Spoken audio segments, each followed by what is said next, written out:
Thank you, Daniel, for turning the recording on. I think we can begin now. So good afternoon and welcome to this discernment session, which is taking action towards making amends for colonizing past. I'd like to introduce to those of you who are here who are facilitators and other leadership is, I am Matt Broadbent. I am the facilitator. I'm a member of Peace United Church of Christ in Santa Cruz and in the Santa Clara Association. Barbara, would you introduce yourself? You need to unmute yourself. I did, but it didn't work. Okay, can you hear me now? Yep. I'm Barbara Broadbent, also member of Peace United Church of Christ in Santa Cruz, a member of the Santa Clara Association, and happy to be taking notes here and hope that I get all the important details. Ben, if you would introduce yourself. I am Ben Broadbent. I'm a member of the Community Church of Sebastopol. I'm also the lead minister here, and I serve on the business committee of the conference. And your association? Oh, what are we? Golden Gate. Thank you. Thank you. And Catherine Schreiber, if you would introduce yourself. Sure. Hi, I'm Catherine. I'm lead pastor of Berkeley Chinese Community Church in the Bay Association, and I'm grateful to be here. And I lit a little candle to remind us we are doing this work in the light of Christ. Thank you. I'm glad you did that. And as you have lit the candle, let me offer a prayer for our gathering here. Eternal God, whose touch we see, if we dare to look, in the creation of the universe, on the earth we walk, in the air we breathe, the water we drink, and the night and the day that marks our passing. Help us this hour to look and to listen and connect to the wisdom we share with one another. Guide us now to walk with you, to face our history, and become open to new possibilities for action. In the Spirit of Christ we pray. Amen. So I want to take just a few minutes to explain to those who have yes, Catherine. Can you please have KG introduce herself? She's also part of our team. Oh, yes. Catherine Gilly? Yeah. Okay. Is it KG? Is the way it's pronounced? KG are my initials. Sure, I go by KG a lot. Yeah. All right. Thank you.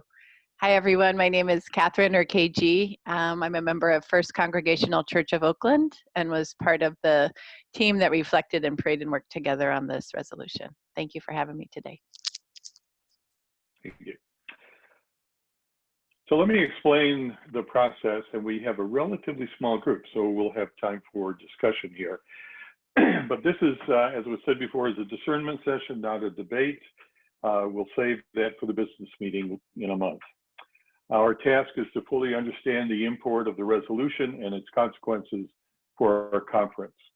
I'd like to have a first round in this process in which I will invite each one of you to speak, to take a minute to comment on the resolution.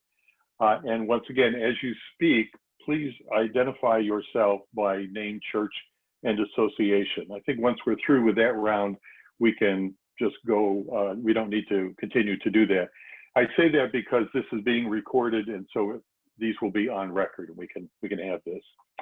I will call on you one by one so that everyone has a chance to speak. If you do not wish to speak, please identify yourself, and then you can simply say pass. If in your speaking, just take a minute to give your impression of this resolution, please. And if in the midst of that you have a question you want to raise, you may do that. But what I really would encourage you to do is write that question into the chat box. If it is a question in favor of this resolution, please start it by writing pro and then write your question. If it's in opposition, write con and then write that. And if it's simply a comment on this that you would like to have more information about, then write comment and write your question.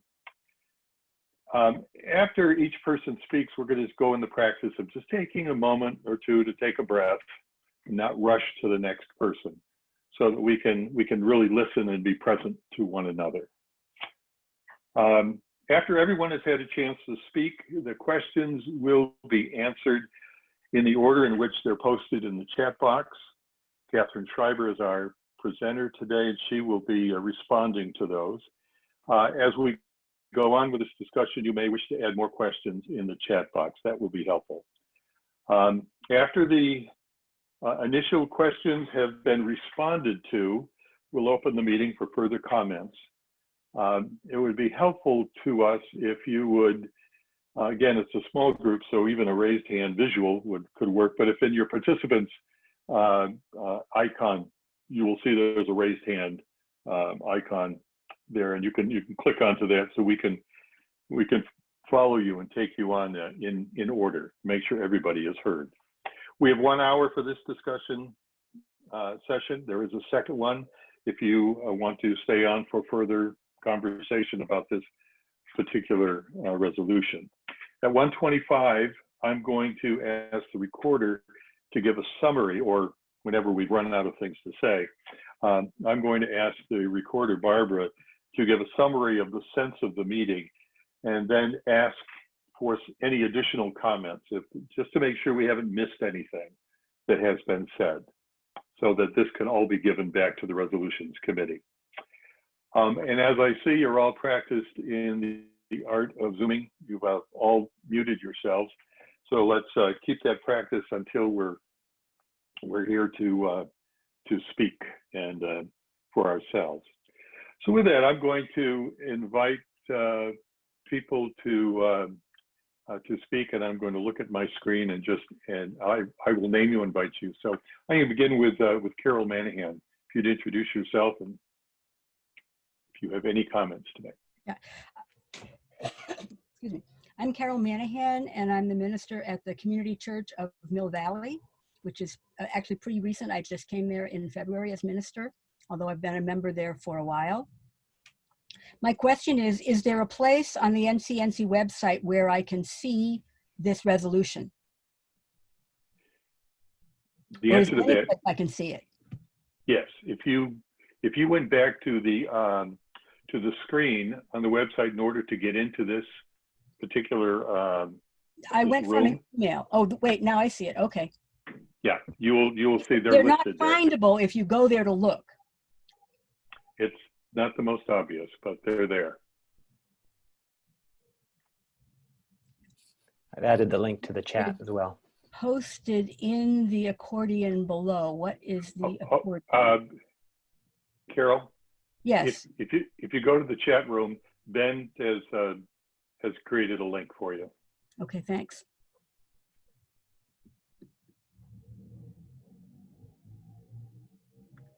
I wanted to have it on my other computer so that I can read it and talk to you at the same time. I'll email it to myself. I'll print it out. Okay. Thank you, Carol. Do you have anything else to? No, not right now. No, I had not been able to find it. All right. I'm going to go to James Ross.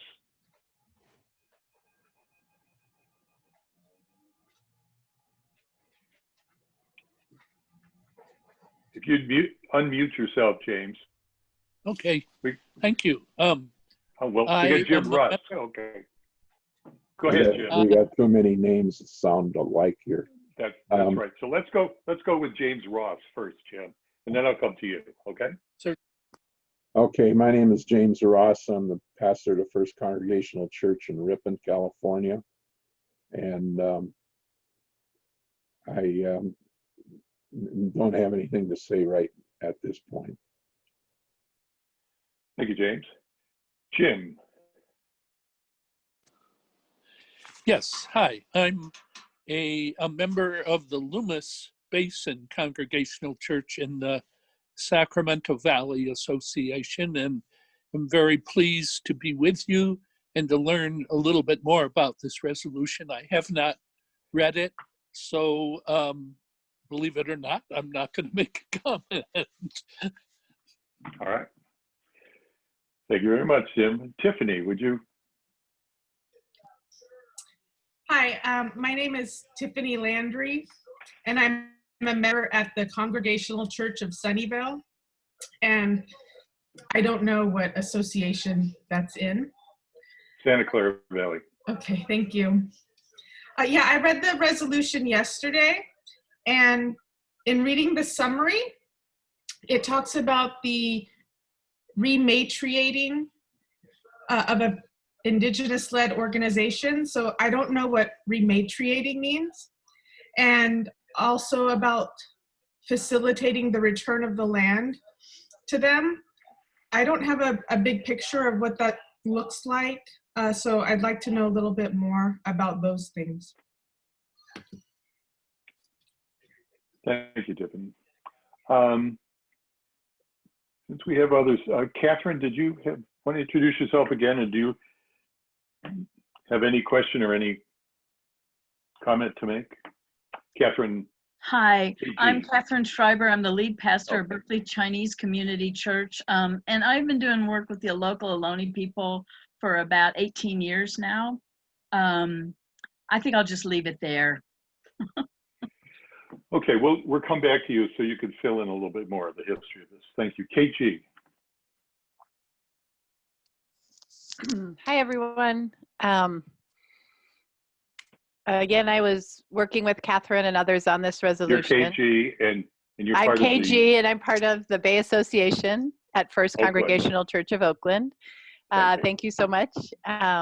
Appreciate your guidance. And we at First Congregational Church of Oakland have built a relationship with the Sogorea Te Land Trust, which is an Ohlone Indigenous women-led organization in the Bay Area, which has come together to protect sacred sites and also works on, offers the opportunity for us to participate in what they call the Shu'umi tax, which is an annual a gifting, a generosity, and offering, recognizing that we are settlers on Ohlone land. So I think that is mentioned in this resolution. And so our congregation has had some time praying and building relationship with some of the Ohlone people via our relationship. They have an office in our building as well. So that's a little bit of additional context, but I'm interested in hearing the questions. I'm sure more questions will come up for me and learning together with you all.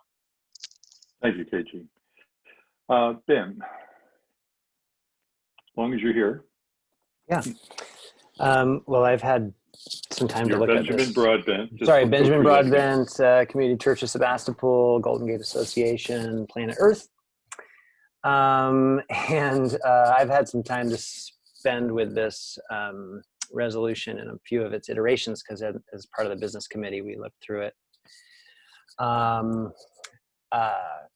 As I kind of read through the resolution, it's like scary and exciting all at once. The scary part is, wow, this will take a lot of translation for my own congregation.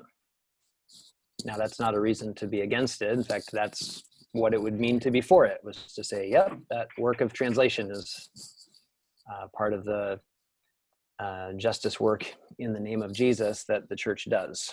So that's how I approach that. I think I really like the idea of a unified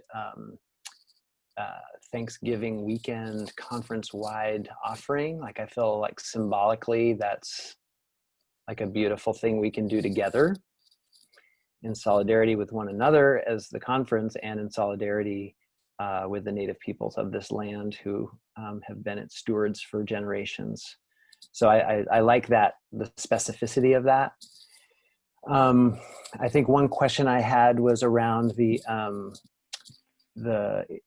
under be it further resolved. So under motion 1, 2, 3, 4, the fifth, be it further resolved, where it mentions the making amends offering, recognizing that 2/3 of the members of the conference attend churches on unceded Ohlone territory. I was just wondering about that, like where that statistic comes from, in part because, for example, in Sonoma County, we have local indigenous people. And so there's kind of an interesting question there about, like, why wouldn't we take an offering and offer it to the our most local Native people, as opposed to giving it to this particular centralized place. So that's just a kind of a question of approach that I have. Okay. Barbara, did you have anything you want to comment or add to the discussion? I haven't thought too much about it. I've certainly heard a lot about this in a variety of settings, and we've talked about this in a number of ways. And I certainly am supportive of this, and one of my initial thoughts was how overwhelming a task it feels like. So I'm really thankful to be in the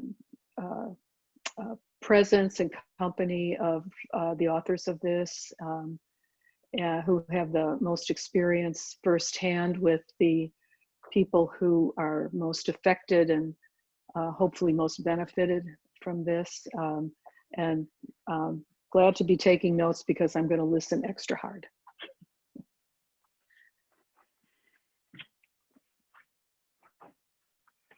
And I'm going to try to maintain a sense of independence here and pass, if you will. Matt Broadbent, Peace United Church of Christ, Santa Clara Association. But as your facilitator, I'm going to ask Catherine now if she would respond. I noticed that in our chat room, we just have Ben's comments. We've got questions that were brought up. Catherine, I wonder if you'd respond to those, and maybe KG, if you're on the committee, you might want to, Catherine could call on her as well. So. Yeah, and KG is not going to be able to be here for the second session, so I especially want to hear from her. So just a couple of generals, and then I'll get into some specifics. It's really good to hear people check in. Those of us who've been doing this work for a long time know that it is very complex, it is multi-layered, and one of the biggest challenges we had in coming up with this document was an awareness that this is a lifetime of work. It is not something you do with one resolution and then tick the boxes and we've dealt with the issue. So it's just like dealing with any racism issues. We are locating ourselves in a posture of being changed and changing. So with that in mind, we decided to offer many different portals into ways to be involved and engaged. And we're also hoping that part of what comes out of this are ongoing vessels of exchange. So things like, having a website where we list resources. I hope that there's going to be a specialized task force that might come out of this. So I want to give you a deep breath moment and say, we get it. You just got a tidal wave. So we invite you to stand anywhere on the beach that feels safe, but know that there are really big things we're dealing with. So I wanted to offer that. KG, is there anything initially, and then I can come back into some other specifics, but KG, anything specific you feel called to share now?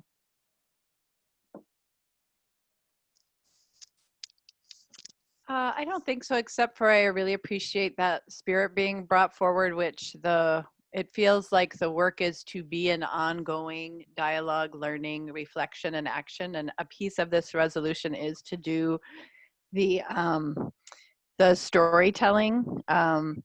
The last number 6, be it further resolved, kind of an annual story sharing events about our experiences is a very important piece of it, because I think building the relationships with local Indigenous communities, very local to where our churches are, is absolutely critical and part of it. And we did not feel like it would be appropriate in any way without that, being underway to prescribe what a resolution would say for the entire region. So I think we saw it as kind of a both and, that we would offer each other the space of prayer and support and learning and action together. And then each individual community and congregation would be building relationships and learning, and then bringing those stories back. I think to address that one question about the Shumi land tax. We did bring that forward since we do have significant land offices and holdings on unceded Ohlone territory as a conference. And because that is an organized effort and a very public call, a lot of, Indigenous communities don't have that sense of, haven't created that set of organization. And that is, I can put some links into the chat from that organization which describe it. But we did think that is an organized effort and a very public call in a region where we have a lot of land church office. So that's why we put that one in there alongside this idea of building with our local, communities, if that makes sense. And I'm going to jump in on that a little bit. Most people don't know the indigenous populations of the state of California, so you may not even know who your indigenous peoples are. So one of the things we would do is to let people know who you're on. We did have an operating principle that I think is really important. The three of us who wrote this resolution all have long-term ongoing relationship with indigenous people. And we had conversations with them as we prepared this document. It wasn't because we were aware we were white women. And we also began our conversation talking about how we came to this work. And it came from knowing our family settlement stories and the suffering and the pain that was there. And we talked about, was it appropriate for us to write this as we are not indigenous people? And we decided that we could write from the perspective of the ancestors of settlers. And that's how we got into our solidarity work. And we were strongly affirmed by our indigenous allies to do this work as the descendants of settlers, knowing that as the movement grows and changes, that could expand. So I just talk about that. I want to now shift into the rematriation question and movement. One of the most exciting things that's happened in Native American circles in recent years, trying to squish a whole bunch of history down into a few seconds, is that women started to step up saying the way we are doing things is harmful to women. And so within the indigenous community, women started separating from some established Native American political agencies because they felt like spiritually the work wasn't right. Women were being harmed. So there was sexism within those movements. And that's where the rematriating movement, modern movement, came from. And it also represents many tribes, including many of our ancestral tribes also were matrilineal. So that's what rematriate the land is talking about, not just a pushback against patriarchy of all forms, but a very intentional identification with a woman's spirit-led deep resonance with the earth, with process, with a real nonviolent practice and an intentionality to address abuses of the past. So that little word came with a big punch. So thank you, Tiffany, for lifting that up. Does that help, or do you need something more from that? Whoops. No, that was good. I didn't know if rematriating had some other meaning. I didn't know that it had to do with women sort of reclaiming, intention and taking control of things and having input. No, I like that. Thank you. And it really has shifted the movement. And it's not to say that we don't love men. We got, you guys are great. And we love people of gender fluidity. We do love. But it was very intentional within the indigenous community to readjust some patterns. You also asked the big picture question. My solidarity person is Karina Gould. She represents the Lishan Chochenyo people.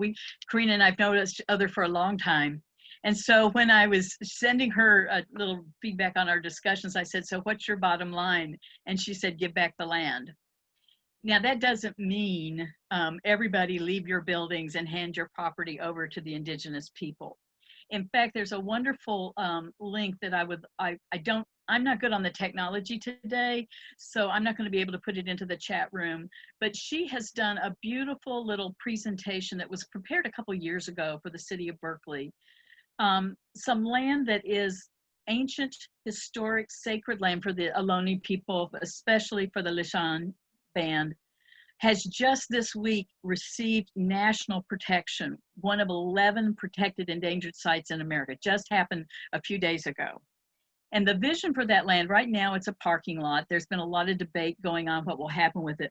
But their vision of giving back the land is that that area, hopefully we can make it happen, will be turned into a place where the ancestors' remains can be reinterred properly. They have been disrupted and some of them are at UC Berkeley. Will be a place where ritual can be done. Will be a place where all people can come and put down prayer together, and a place of education. And so it's not just this sense of erasing all the settlers, but thinking about, and one of the things she says is, she said, we need to open up the creek that runs through that land. The indigenous people always prayed by running creeks. And many of those creeks got covered up. And she said, I really believe if we open up the creek, we pray with the water, we pray for each other, we're connected to each other. So the movement is not to pretend like 400 years of history haven't happened, but it is to find ways to acknowledge, A, indigenous people are alive today, they didn't all disappear, and B, how to honor what they need to honor their ancestors and to help all of us live together well. I think that's the part of the picture when I first came into this work I didn't understand, and that scared the heck out of me too, because I thought, where do I go? I'm made up of 16 different ethnic groups. Do I chop myself up and go back to all my native lands? So it's right that it is anxiety producing. I think too that that's where the education part comes in. We knew when we wrote this statement, it was so much. We talked about this so much. We thought, how do we do this in a way that doesn't bulldoze everybody? But the urgency, I'll tell you why we push so hard right now, because we could have watered it down a whole lot. But my friends, this year is the 400th anniversary of our spiritual ancestors landing on Wampanoag land. And in the name of our God, in the name of our faith tradition, in the name of divine intention, those folks went and said, this land is our land that God gave us. And so we felt this huge pressure on this 400th anniversary to name a lot more than we would have done if it was just any other year. So that's why you really got the tsunami right now. A personal note, for over a year, I have been bugging the National UCC about what we were going to do, and for reasons I do not understand. It's a very complex situation. We are so deeply embedded with our pilgrim history. The Connecticut Conference of the United Church of Christ is indeed, they started work about a year ago, but it's the only conference I'm aware of that has been doing intentional work. So another part of our agenda with this document was a document we could send to our brothers and sisters in other parts of the country and to invite them to into a grassroots movement at this 400th anniversary to wake up.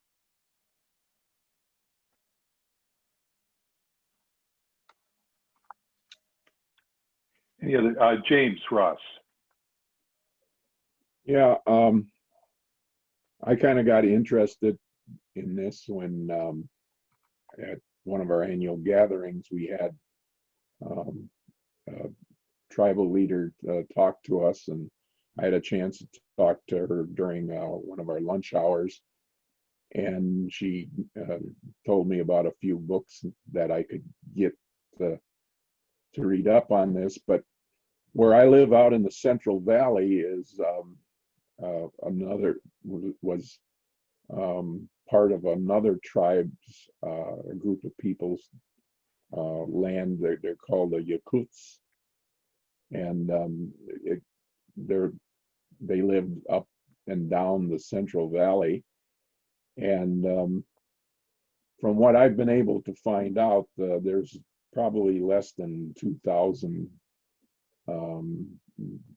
people living in this area that are part of that tribe, and they do have, I guess, a few groups, but I have really not been able to do anything to, contact them. And I'm just wondering if there's a way to, get help from this this group to, continue on so we can do what you're doing in the Bay Area, which is, to me, is fantastic. But it's just not happening out here. And like I say, there was a large group of indigenous people that lived out in the valley, and they've been through one way or another, either through disease or just by people coming in and killing them or driving them off. There's hardly anything left in the Central Valley.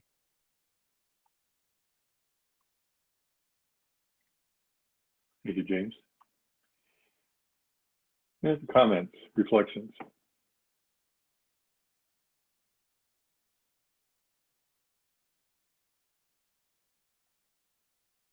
I'm going to step out of my role as facilitator and make a comment just as my reading through this. I tried to read through it carefully.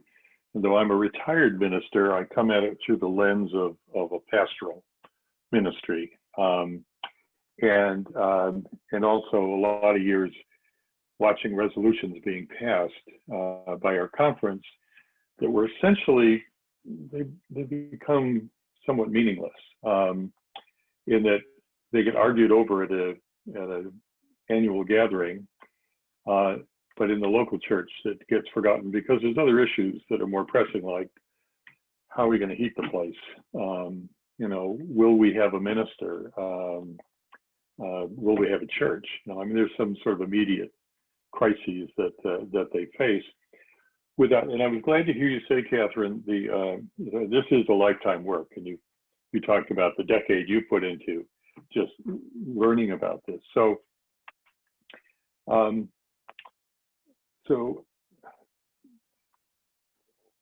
in listening to you speak, as a matter of fact, I wish some of those words had been embedded in this document. And that is, for example, someone takes this to a local church and they read this document. What they're going to read is 10% of your land value by 2030. That's going to be a non-starter for most people who are sitting in the pews who haven't gone through a process of learning and discovering and seeing this as a high priority.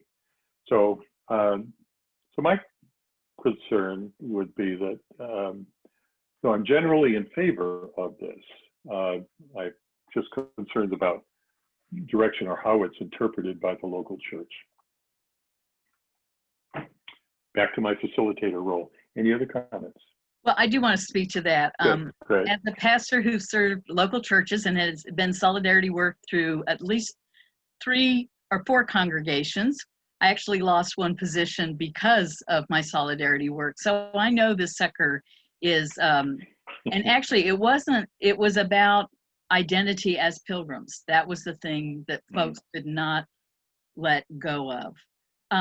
So just to let you know, I've been a little chicken. I'm in a new position, and I do work cross-culturally, so I'm in these waters all the time. So I was not noisy about what I've been up to, but I did share with my folks, and I was absolutely shocked.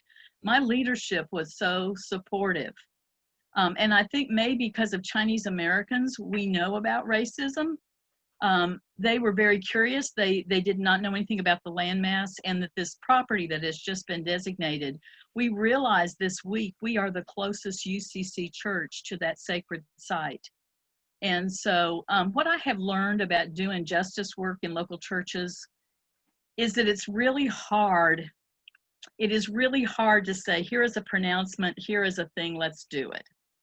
But what I see works is something happens in the world, something happens in our community, and our people ask us as pastoral, lay, and clergy leaders, what do we do? And the way I saw this resolution is that resource for, there are some intentionals like doing some stuff around this Thanksgiving, but more my hope is that it is a resource that when something happens, when a consciousness rises in your congregation, that we will have a place in our conference for resources and a network. And Jim, I want to jump on your comment about the Yokuts and other peoples. you know, the reason why we have the relationship we do is because of these incredible leaders in the Indigenous community here in the Bay Area. They are linked with other leaders in other places, so that I love the idea about helping to have people come into an Indigenous network. The other thing I will add from years of doing this work in a couple of different locations, sometimes when nice white people knock on the door and say, hey, we want to be your friends, the Indigenous people say, thank you very much, I don't know where they are, because of the history. And so part of the work of solidarity is being able to not be welcome multiple times because of the history. That doesn't mean, and I know Jim Ross is just an absolutely lovely person. There's also in different communities, because of the genocide and the disruption of culture and life, there's not as many organizing principles. So I think that's part of learning our history, is not as feeling the pain of that. Now I have a technical question for our people from the business committee and facilitators and all. It's been a long time since I've worked on a resolution, and things may have changed. It used to be at these discussion groups, there would be a beginning process to do some amendments that would then go, because we would be there and voting on it like a day later or something like that. How does the process of amending the resolution work this year? I'll give what I think was passed on to me, and if Daniel's still around, or Ben on the business committee, and KG as well. Well, maybe Daniel, you should talk directly to this. Oh, I was going to talk to this. I was going to say the business committee and our moderator are here right now, so I would deflect to them. Okay. Melissa, business committee, how are things amended? So this question kind of came up just before we started, and I believe what we decided that we were going to do is the recorder is going to record those specific changes, right? Because it's a little bit of wordsmithing. It's going to go back to the committee that wrote the resolutions. And then it will go into our annual gathering for sort of debate. And then it will come out of there with the vote. Does that answer your question? Yes. Let me ask a further question. Are we really prepared within the next 20 minutes to wordsmith a resolution? I think, and this was my thought, I had said this earlier when we began and responded this way, that I think as a discernment session, we're raising issues and concerns that came out that, that hopefully would be a way of getting back to the resolution committee so that you could refine this in a way that that hopefully will be helpful to you.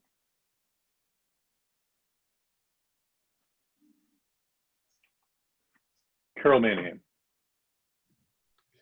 I wonder if you could just talk a little bit about what this might look like. So let's see, which one am I looking at?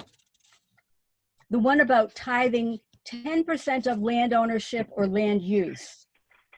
How would you envision that?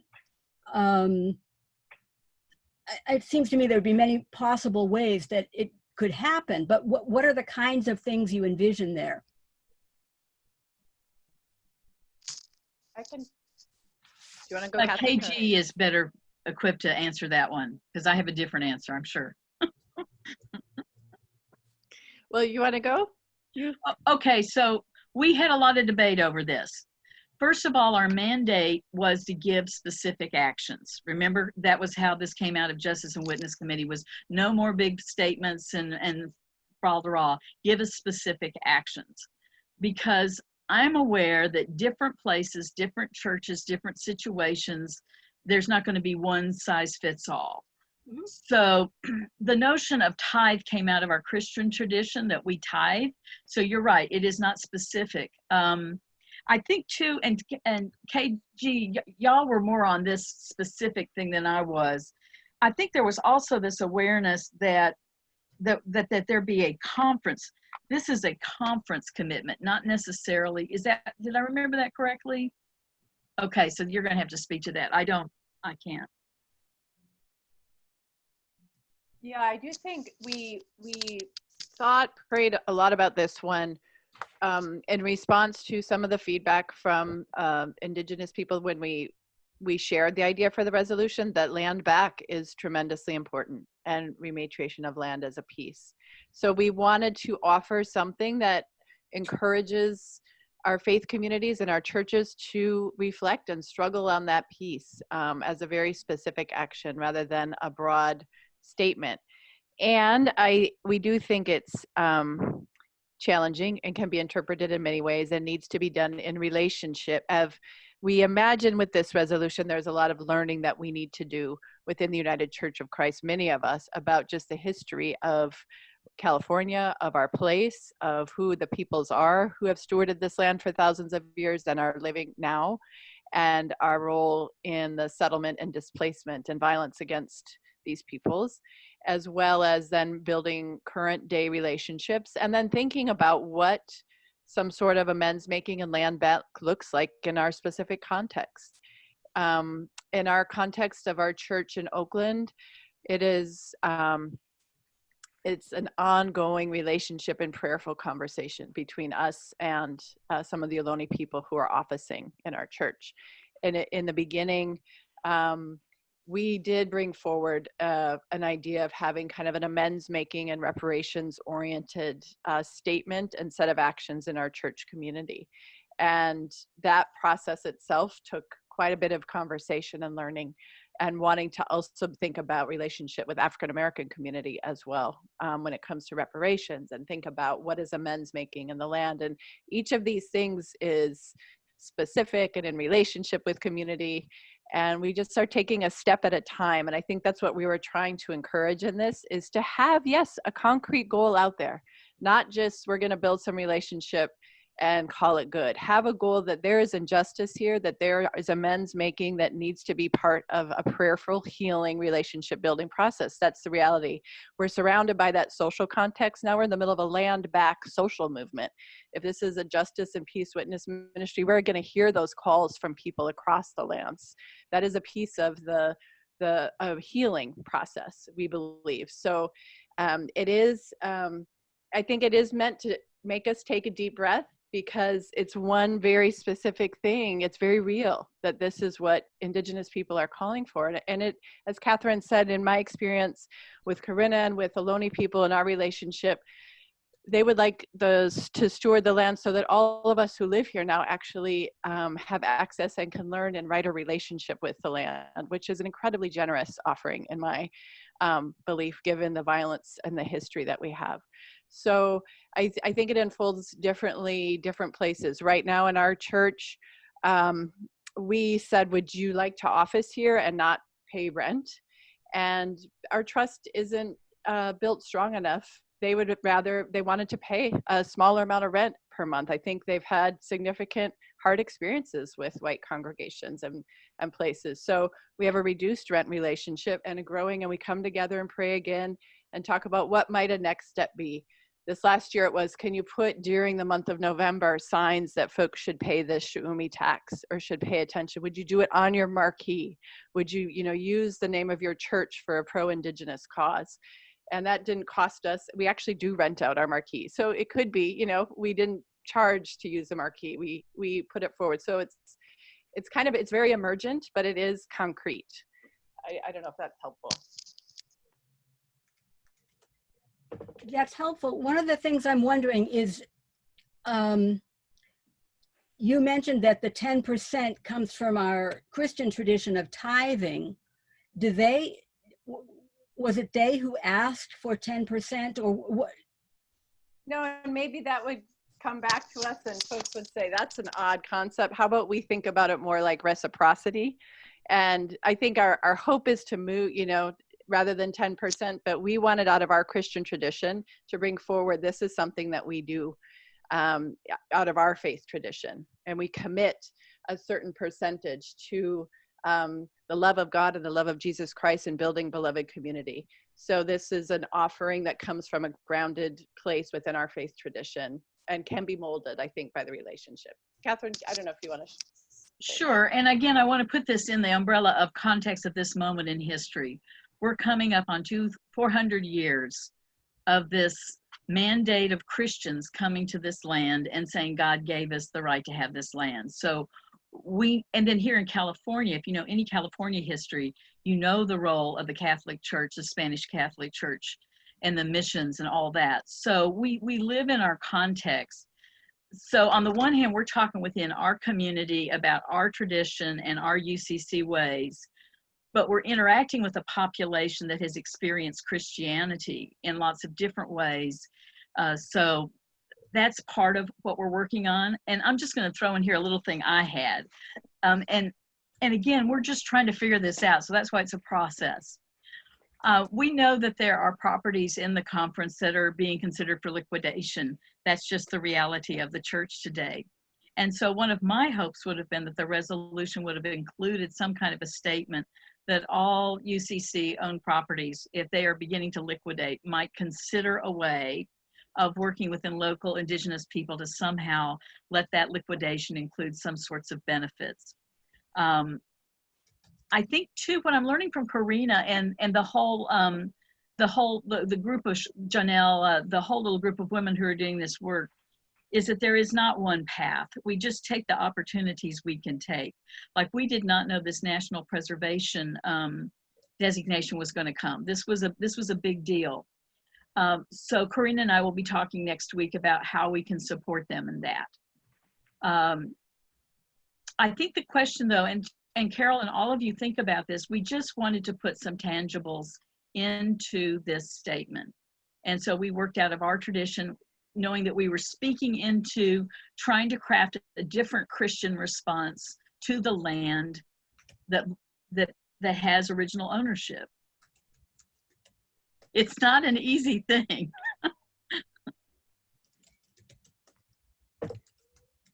I just know that when I think about the setting of our church, and I think about the assets that our church has, I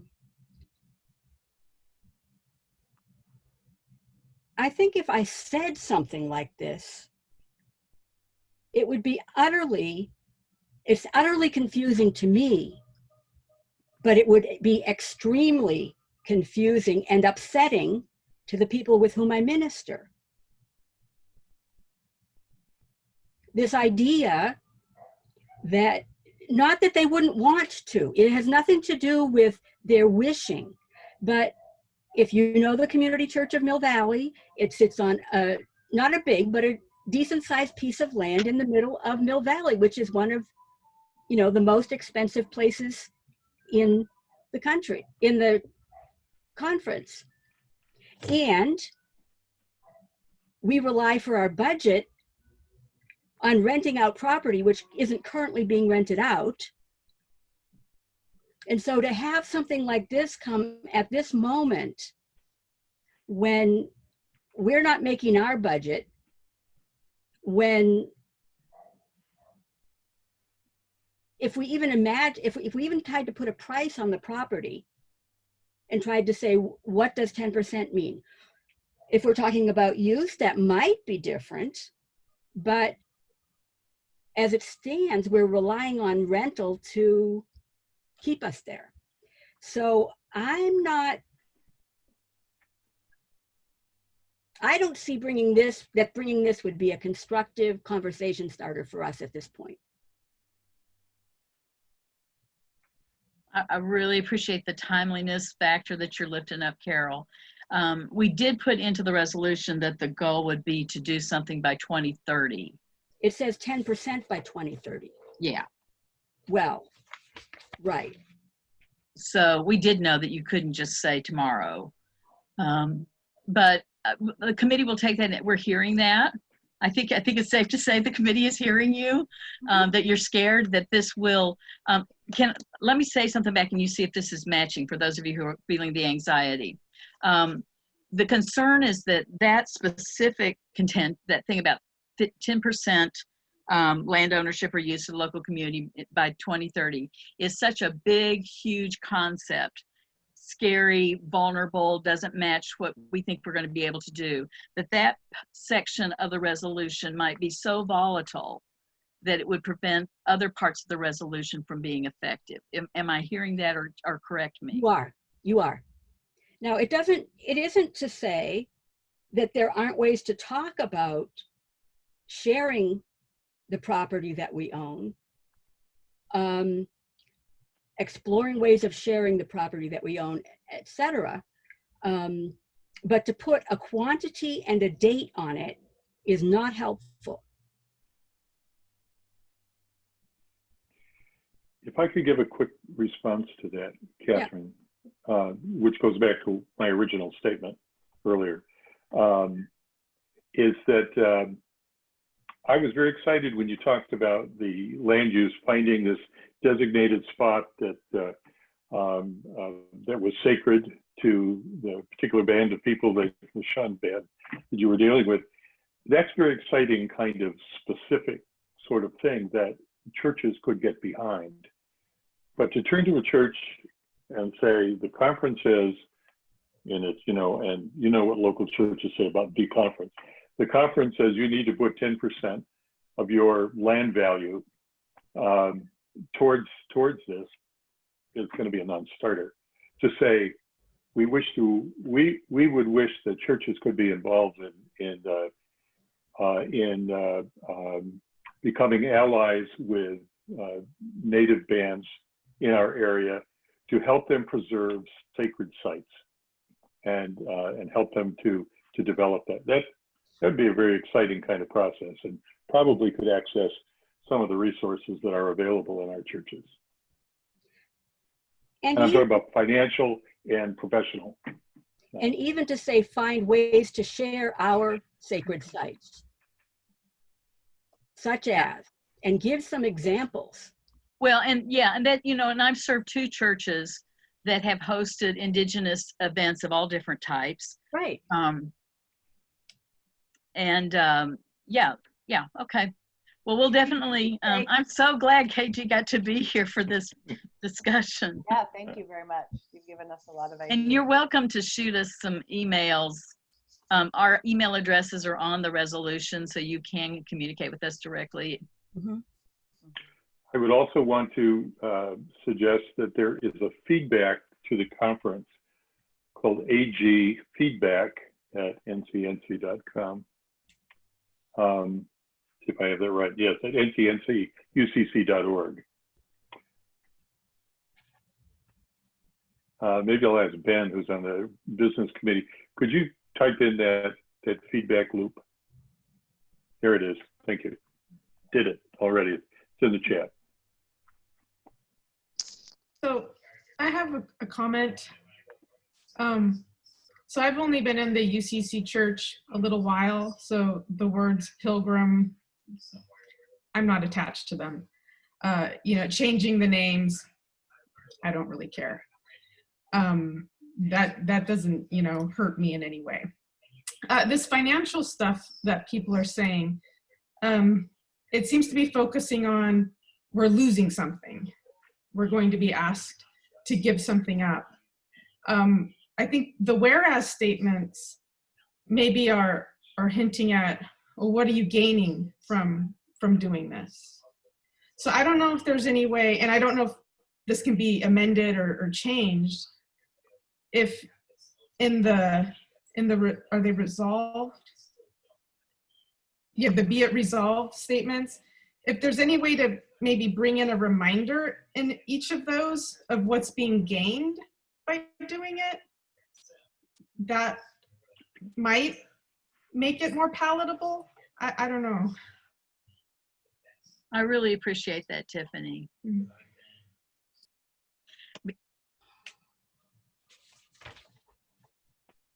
And we talked about too, when we were writing this, if we were going to, because we knew this was not the end all be all, we knew this is an evolution. And so we kind of thought about doing, whereas this is a beginning of we're using some language in the AAPI community. This is the beginning of a conversation we should have had a long time ago. It's not the end of the conversation. So that notion of beginning a conversation, yeah, I think, and I like the fact of, the truth of the matter is the reason why the give back hurts so bad and it's so electric is because it's complicated and it's real. You know, if it were a no deal factor, and I do know our churches are financially vulnerable, you know, and so it just feels like one more thing on top of another thing on top of another thing. So we want to be pastoral in addition to being, doing justice work. So, yeah. And, you know, I'm 20 years of hearing this, so I'm in a different place. You know, I feel like it's the same way of pastors preaching. You may be working with the text for a long time, you get into the pulpit to preach and people go, what are they talking about? And so I know I've been stewing in these waters a long time. So it's good to hear from you. Thank you very much. I really appreciate the idea of putting that in the be it further resolved, and also your idea, Carol, of specific examples and, you know, disentangling that be it resolved a little bit and opening up some different paths. Thank you both. I'm a Any little, other, sorry, no, somebody else can talk. It's okay. is there anybody else who wants to talk? If not, Carol, go ahead. Okay, I remain confused about the specifying 10% here when what you're talking about is building relationships and talking with people about what is appropriate in those relationships. Mm-hmm. I think we all would love what we're wanting to bring forward are some specific tangibles that are, we really actually deeply believe that this happens in relationship with you know, with learning, reflection, and relationship with Indigenous communities, people who are members of our own faith communities and people who live nearby and around and on whose lands we are worshiping and living. And so we felt very awkward, and also that we wanted to have a specific and tangible, this is what amends making and, you know, repair and justice looks like. So do you have other ideas that you might suggest that could be included, that are those specific things that resonate more than this 10%? Well, I mean, I'm just thinking about our little church that has 25 members. But one thing that we do is we host a forum series where we have guests come from the community and talk, and we invite anybody in town, and we pay the speakers, but you don't have to pay to come and hear. So, you know, I could easily say, let's make sure we dedicate 10% of our forum series to Indigenous concerns. That's something that I can imagine suggesting, and at least after some conversation that people would say, that would be really good, right? So I think this thing, now that would be land use in the sense that we hold them on our land, the forums on our land when we have them on our land. But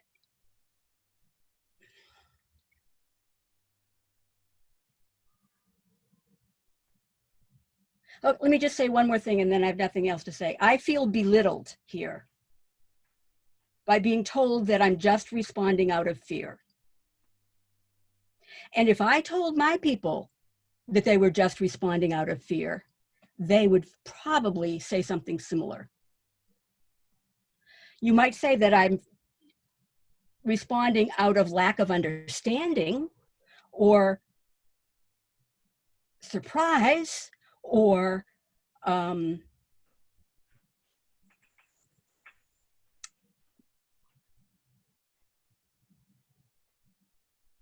confusion or something like that.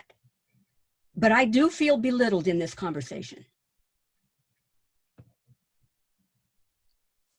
Well, I'm sorry for any way that I have used language that belittled. I really, I'm sorry for that. And thank you for the feedback, because we don't mean to belittle, for sure. but clearly we did in some of our language. So. And I apologize too, Carol, and to all of you.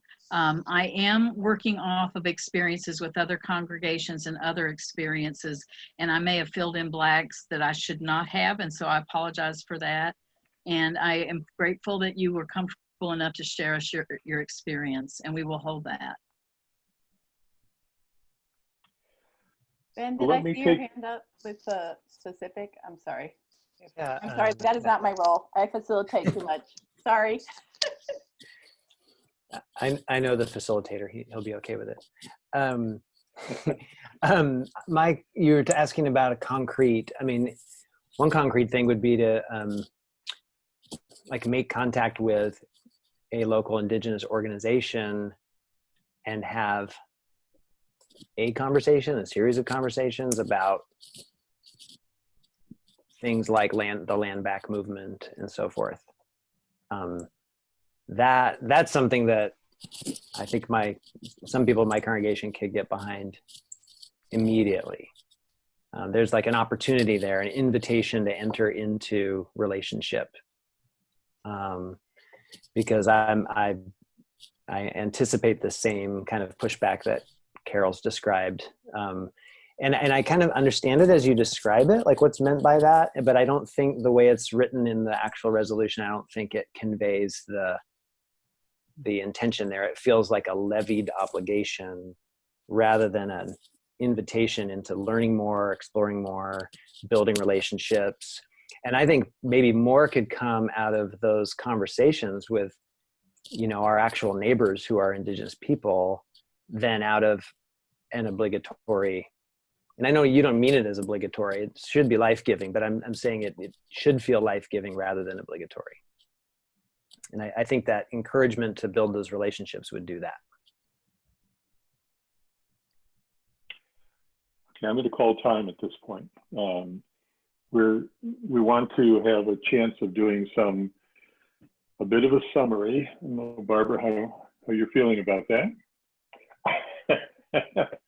But if Barbara would take a few minutes, kind of summarize the general tenor of the meeting here, and then I'll allow any others to add to that if she's left anything out.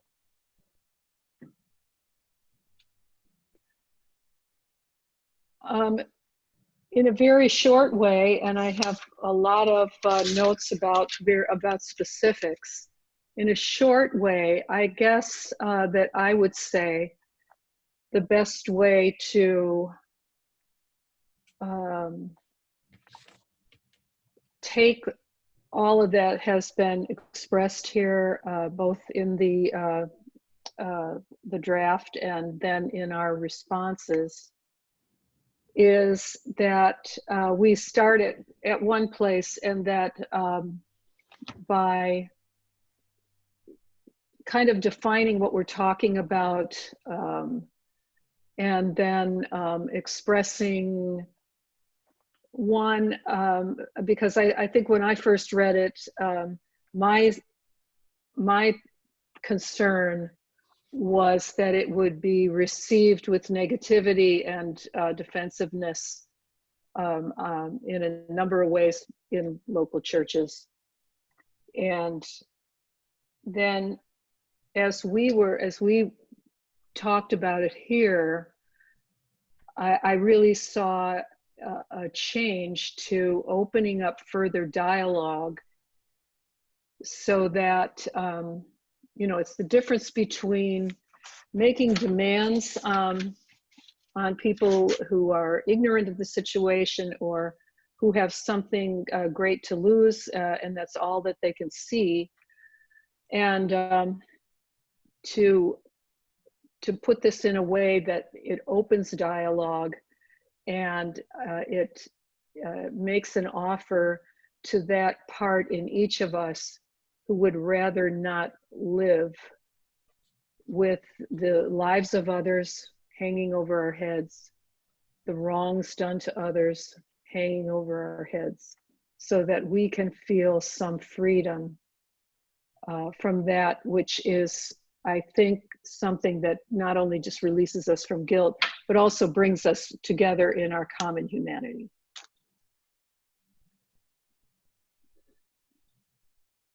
Okay.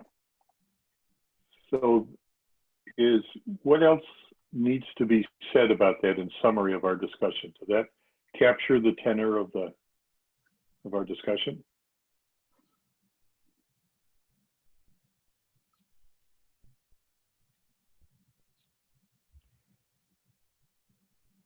It came to me, two words came to me that I'd like to just put in the record of that summary, is that one of the key concepts was building relationships with Native peoples in our churches. And the other one is, and Daniel and I have had this discussion earlier this week on something else, but once you have relationships, you then have to ask the question of accountability. How are we accountable in that relationship? And that's what you're talking about here in general. But that's language I know that churches and church people understand. Any other comments to add to the summary? Jim? Matt, or is that your name, Matt? Yes, Matt, right. Jim, go ahead. Yeah, Jim. The notion of resolution that I think it was Tiffany, a younger person, was kind of speaking to the way UCC does stuff. And it seems like a resolution might not be the best way of empowering this wonderful ministry and this wonderful opening on justice seeking and justice work that people have obviously been engaged in the NCNC for a long time.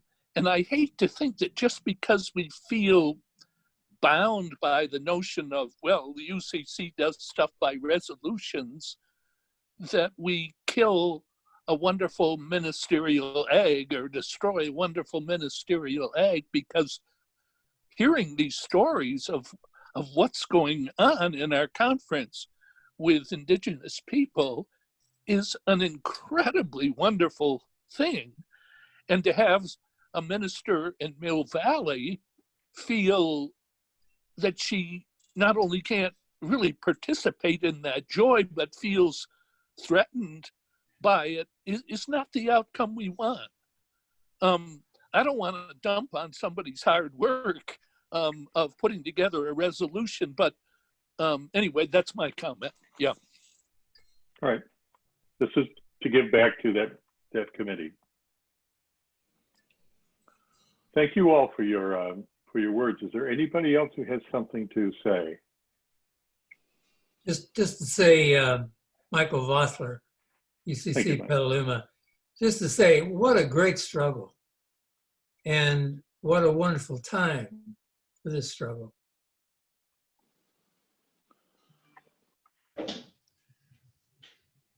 Thank you, Michael. Hey, Matt. Yes, James. Hey, I just got here from another session, so. Would you introduce yourself? So we I'm sorry, yes. James Costco with Squaw Valley Chapel and part of the Sacramento Valley Association. Thank you. I'm just catching the last few minutes of your conversation and think I'm getting the gist of it when I'm reading the resolution. And I was wondering if any conversation has happened either in the formation committee or in this conversation about actions at the conference level when the conference becomes the recipient of a property on the church closing.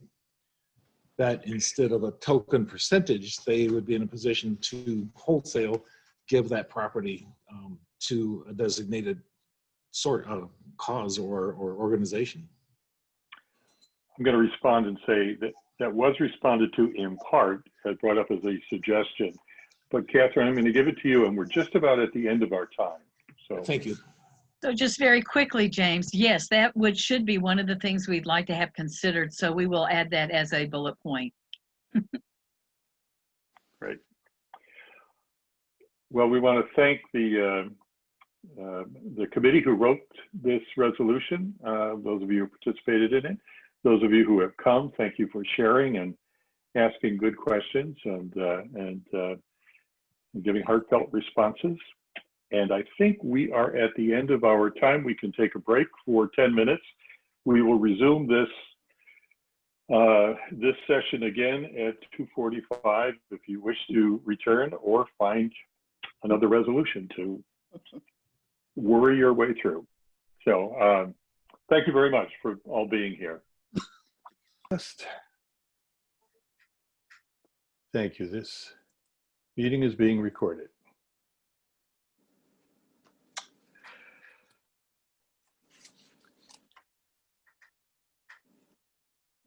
Well, I'm going to go ahead and begin. It looks like we have our principles here, and as other people come, they will be added. So good afternoon to you, and welcome to this discernment session. This is a session for taking action toward making amends, towards reconciling a colonizing past. I think I got that all correct. We're going to take a moment and just sort of introduce who's handling this meeting here. I am Matt Broadbent. I'm a retired minister. My church is Peace United Church of Christ in Santa Cruz, Santa Clara Association. And our recorder, Barbara, if you'd introduce yourself. Hi, everybody. I'm Barbara Broadbent. I'm currently, my ministry currently is as a spiritual director. I'm a member of Peace United Church of Christ. Santa Clara Association. In Santa Clara Association. Thank you. So this become the pattern as we introduce ourselves, to give your name, your church, and your association, because this is being recorded, and so we'll have it in fact. Catherine, you are our presenter. If you'd introduce yourself. Hello, everybody. I am lead pastor at Berkeley Chinese Community Church Bay Association. Thank you, Catherine. And Reagan, you are part of our business committee. Yes, so I'm Reverend Reagan Baker. I'm the minister at the First Congregational Church of Fresno in the Sequoia Association.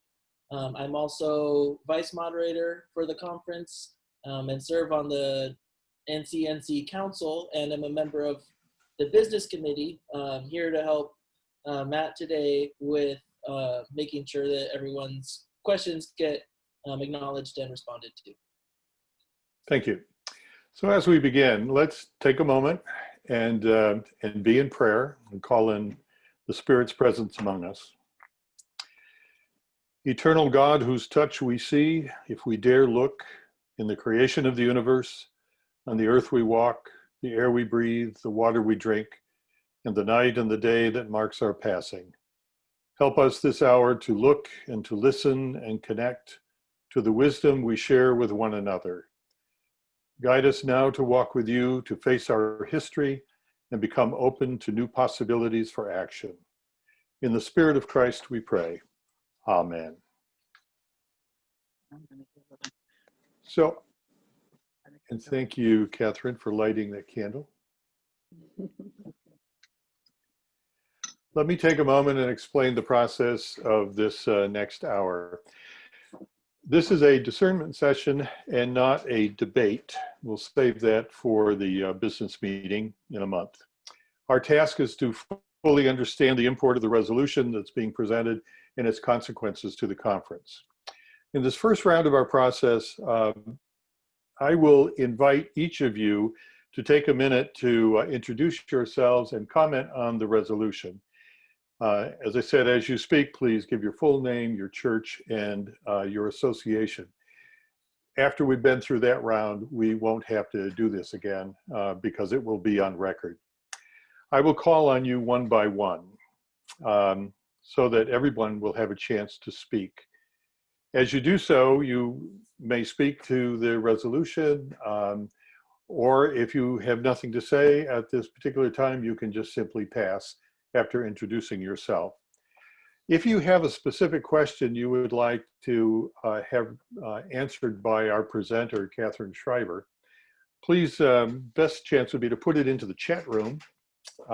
If it's a statement in favor of the resolution, write pro at the beginning and then write your statement or question. If it's opposed, write con and then write your question. And if you are seeking clarification, please write comment and then write your question. Reagan will be there to make sure that we get all of the information out of the chat room. As each speaker finishes, we'll just take a moment to take a breath and let your comments or statements just sit with us. After everyone has had a chance to speak, the questions will be answered in the order in which they've been posted, particularly those in the chat room. They'll be answered by our presenter. You may have additional questions that you want to ask as this conversation goes on. You can add those in the chat room. After the initial questions have been responded to, we'll open the meeting for further comments. Fortunately, this is a relatively small group, so we'll be able to do that. Will not be too difficult. But it would be helpful if you would use the raised hand in your little participants icon. If you go down there, you'll see that you can click onto something that says a raised hand, and that will help us identify that you really want to be in line to speak. My job is to make sure that everybody gets a chance to speak, and Reagan's is to make sure I don't overlook anybody. We have 1 hour for this session. As it's coming to an end, I will call the time shortly before the end of it, and I will ask Barbara as our recorder to give a summary of this, to give a sense of the meeting. This is not a verbatim. Because this is being recorded, we have all the information that's already there. But the sense of the meeting, and then I will allow time for any others to make comments to add to that if anything has been left out. This is to give information that is going to go back to the resolution committee so that they can take this information and refine and rewrite as needed the resolution that that's been presented before us.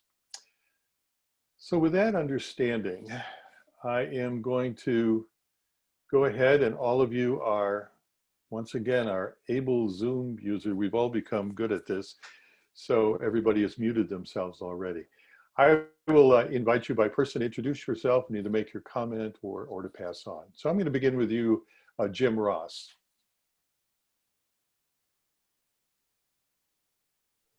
And my name is Jim Ross. I'm the pastor of the First Congregational Church in Ripon, California.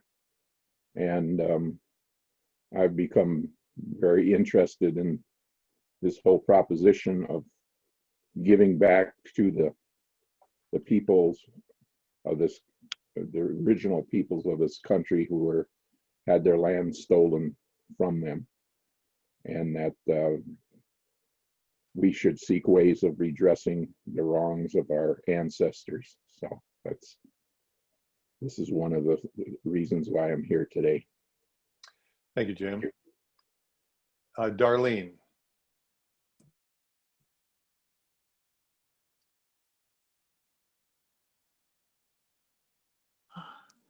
Hi, I'm Darlene Hamadi. I'm the vice moderator at Berkeley Chinese Community Church, and we belong to the Bay Association.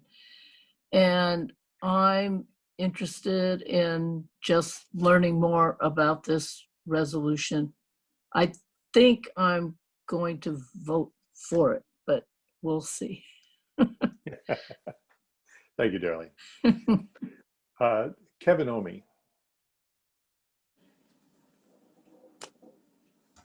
Hi, I'm Kevin Omi, a member of Skyland Community Church, and I have, I guess, a question and a comment. And are you going to ask that question, or have you put it in the chat room? My question basically is the most effective thing to do to have each church give 10% of their land, or for the conference as a whole to identify something that might be more substantial than what could be a relatively small piece of land with all kinds of legal issues? Thank you, Kevin. Jeff, if you would. Hi, I'm Jeff Spencer, Senior Pastor at Niles Discovery Church in Fremont, California, part of the Bay Association. And I spent my time studying a different resolution, so I haven't even read this one yet. But I'm interested in the subject. Thank you. Diana. I'm Diana Schaffler. I'm a delegate from the United Church of Hayward Bay Association, and I'm interested in finding out more about the resolution also, but it sounds like something I would be supportive of. Thank you, Diana. And the folks from First Auburn.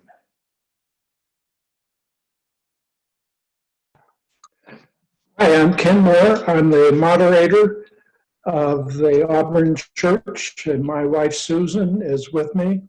And we're interested in learning more about this resolution and see if there are some creative ways that we can bring about some justice with those who have been hurt by our actions in the past. Thank you. And that's Ken? Ken, K-E-N. K-E-N. Thank you, Ken.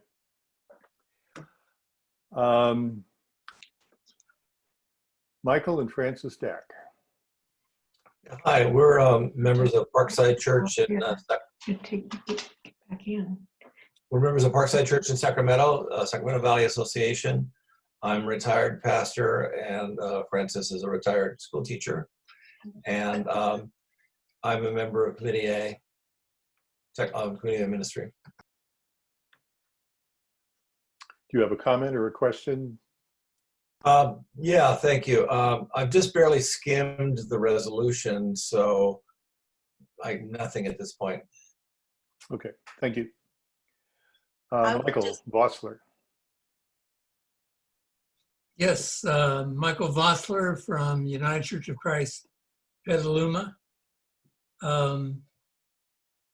retired. And I certainly want to commend the drafters on the whereases in particular, and find the complexity that needs to be somewhat decomplexified, I think, in what I would name as the third be it resolved concerning the 10%. Thank you. Janet Takahashi. Hi, I'm Janet Takahashi from the Sunnyvale Congregational Church in the Santa Clara Association. And I too am here to find out more about the resolution. And I just have a question about whether the local churches, I was just wondering, including my church, have we had a chance to reach out to the tribal governance groups in our area? Because, probably for us to be like the Ohlone to find out what are their needs right now. Would actually giving them land be helpful? That's just my question. I don't know. Thank you. And Faith. Hi, I'm Faith Burgess from San Carlos Community Church. We're part of the Golden Gate Association, and I am on the board of directors there. I'd like to know more about this resolution, especially being born and raised in Honolulu, Hawaii. We do have incidences of this kind in our state. So I'd like to know more about this resolution in particular. Thank you, Faith. James. Good afternoon, everyone. I'm James Costco. I am pastor at Squaw Valley Chapel, and we are in the Sacramento Valley Association. And, we're still using that name. And you've probably, many of you have read the news headlines that the Squaw Valley Ski Resort has announced that they're going to be changing their name. They do not know to what yet, but they know from what. And this comes after, a lot of social conversations that are happening right now. And they intentionally met with Indigenous leaders from the area, from a couple of surrounding travel regions, and made the difficult and, in terms of business sense, expensive decision to change names. And it's a complex issue because there are many things in that region using the word squaw. And so I have sort of an invested interest in seeing what all this resolution might entail and how our little chapel might fit into this movement and what we can bring to the table in the conversation. Thank you, James. Carol, would you like to introduce yourself? She may not be here. I see Era. Is there I anybody am there? here. I'm mostly just listening into this session. I'm Carol Manahan. I'm the minister of the Community Church of Mill Valley Golden Gate Association. Thank you. Lori Manning, there we are. Lori, would you like to introduce yourself? And you have to unmute yourself. Hi, I'm Lori Manning, pastor of Skyline Community Church Bay Association in Oakland. Glad to be here. Do you have any comment or question for this? Not at this point. Okay. And I see a black screen with ERA, E-R-A on it. Is there somebody there?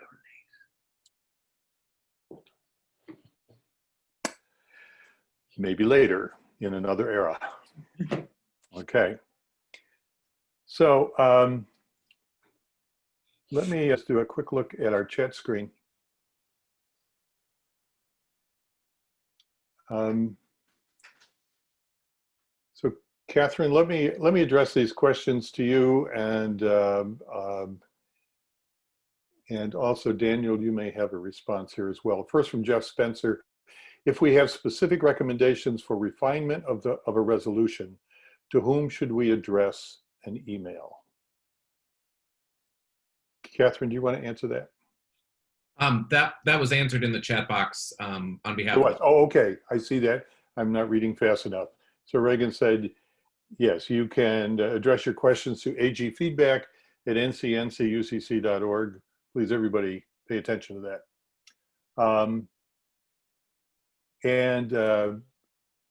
Daniel said, I believe Francis Dack was interested in speaking. So did you have something to say? I was just going to agree with the man from First Auburn. I'm just really here just to kind of listen, but I was just going to agree with what he had to say. So that's all. Okay, good.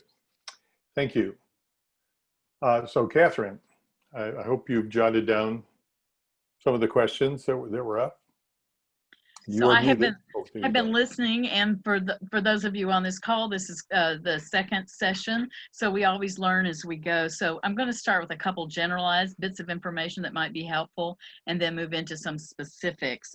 First of all, it might help you to know who we are, who the persons were who prepared this resolution, and that was Catherine Gillies, who is a lay member of First Congregational Church of Oakland. That congregation has a major commitment to solidarity work, including with the indigenous people. So she's been doing that work through her congregation involvements for a long time. Judy, and I'm embarrassed to say I've forgotten her last name, is a member of our church in Sebastopol.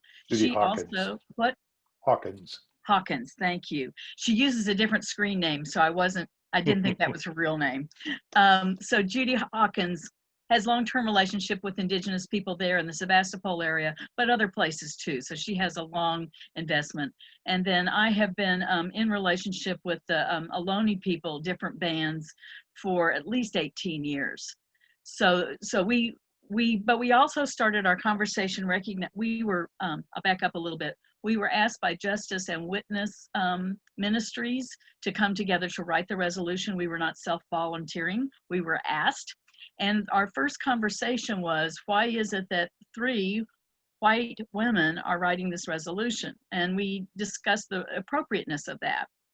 And we decided we would write from the perspective of being 3 white women in solidarity with Indigenous people, recognizing that that would make some things strong and some things weak. We also spent time with all of our communities of affinity that are Indigenous, asking them for feedback and input. So just to let you know, that's kind of where our stuff came from. Secondly, we were driven by a mandate that came from Justice and Witness Ministries after last year's annual gathering. And the mandate was that resolutions get passed and they are invitations to make statements, but nothing ever happens. So we were very, very, very specifically asked to come up with actions to create shift on these issues. Thirdly, we were aware of the fact that we were doing this at this moment.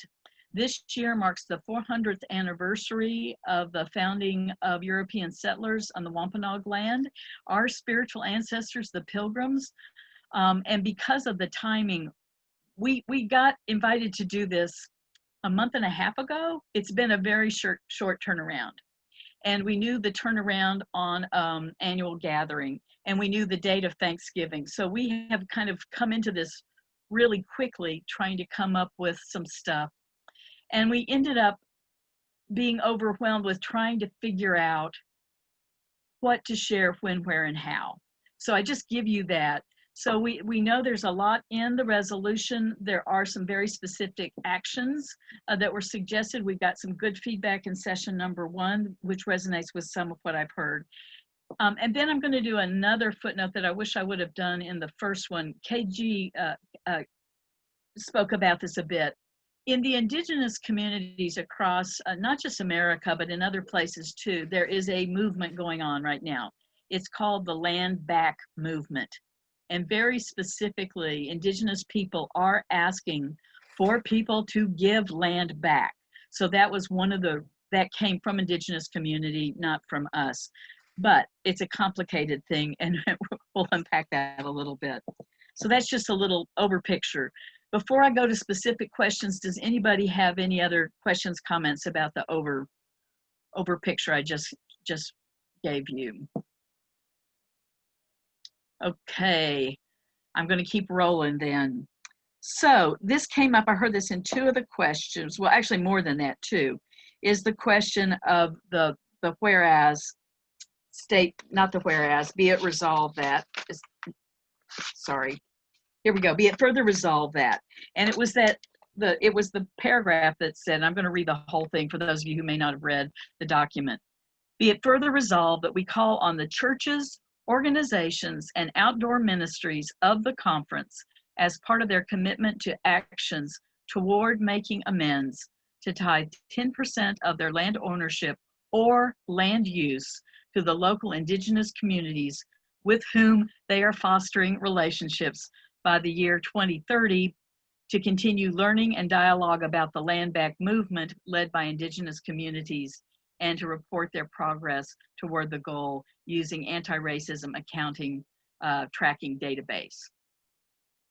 That little paragraph has about 3 PhDs worth of information in it.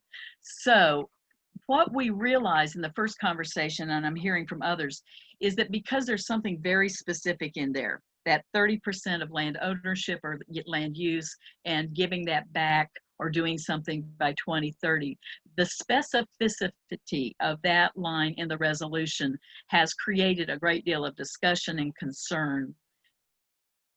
Because of it, one of the comments it says is that the most effective thing? So in our group, one of the conversations we had was putting into this resolution a conversation that if any UCC owned property was going to be liquidated, that there be some process to consider the possibility that it might return in some way for use or ownership to Indigenous people.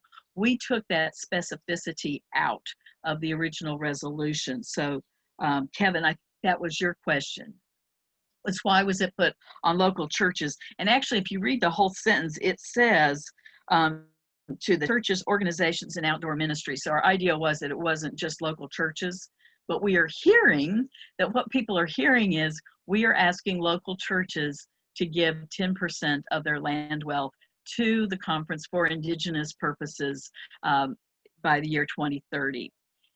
The conversation in the first group revealed that folks felt that that specificity at this time in our church's history, with so many churches through pandemic time economically in crisis, and churches who were having struggles before pandemic, the specificity of that, the feedback we got in the first session was that it was so, I want to use the right word here.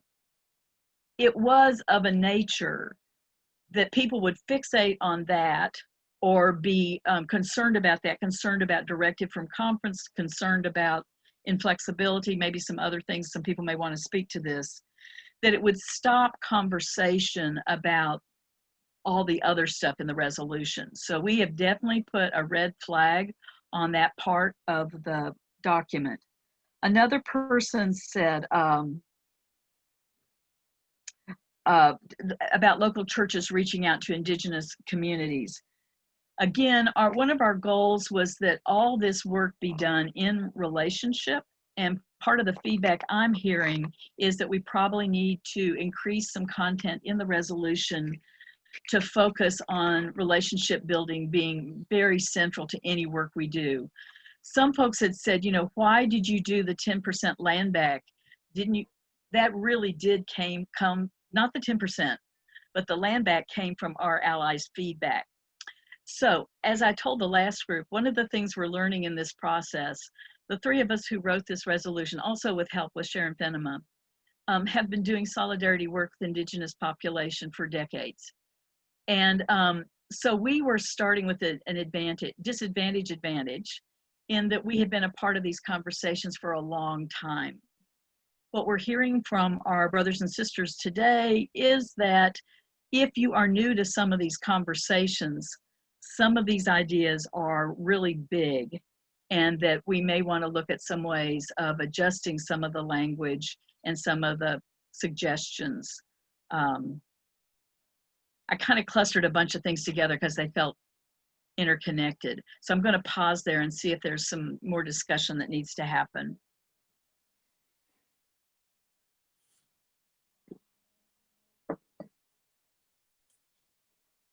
Ready to go a little bit more? It looks like Jeff has a, Jeff would like to speak, and then Good. Michael. Jeff, go ahead. Thanks. So just looking at that particular be it resolved, that's the way I read it, and this, so this may be a question as much as a comment. Starting at to tie 10% of their land ownership and land use to the local indigenous communities or land use. So I don't know that we could subdivide 10% of our church's land and deed it to the local band of the Ohlone here. And I'm not even sure to what group we would cede that land, because this particular band has some conflict over to what its appropriate leadership is. Though I know that in terms of recognition, having land is important for the US government. And so, you know, it's all very interrelated and interconnected. But I love the idea of land use, if we couldn't subdivide to do something like this, because that would require us to get into relationship with the local indigenous community. If we're going to say, oh, here is 10% of our land for you to use as you see fit, we need to talk with them about that. We need, you know, so I find that invitation in this requirement that I find quite exciting. Mm-hmm. Thank you, Jeff. Michael Vossler, did you have a comment?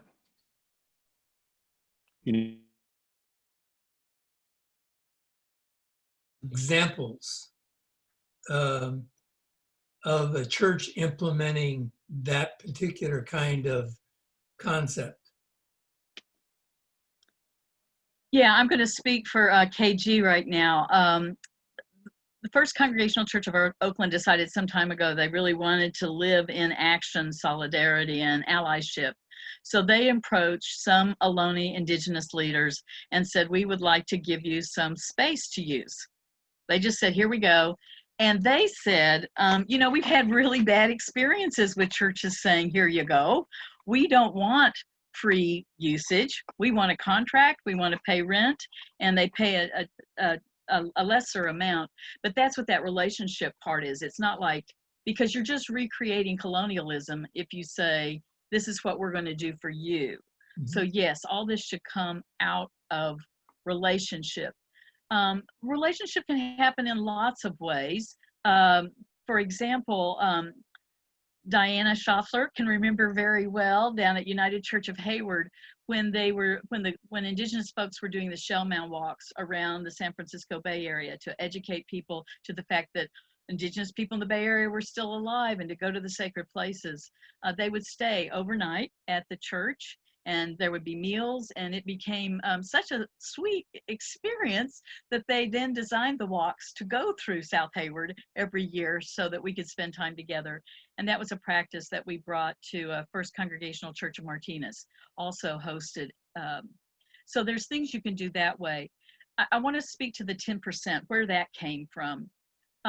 We were trying to speak in church talk not because we were trying to keep the Indigenous people out of the movement, but because we were coming from the perspective of settlers. And we knew that church talk, particularly the doctrine of discovery, which had said that we have a manifest destiny, that God has called us to take this land to use it for our purposes, we felt a need to theologically reclaim a responsibility to give back. So that's where the whole notion of tithing came from.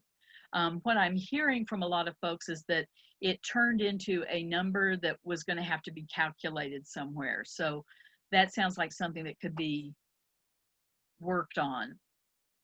We're also, the phrase I've been using is, we are beginning a conversation about things that we should have talked about a long time ago.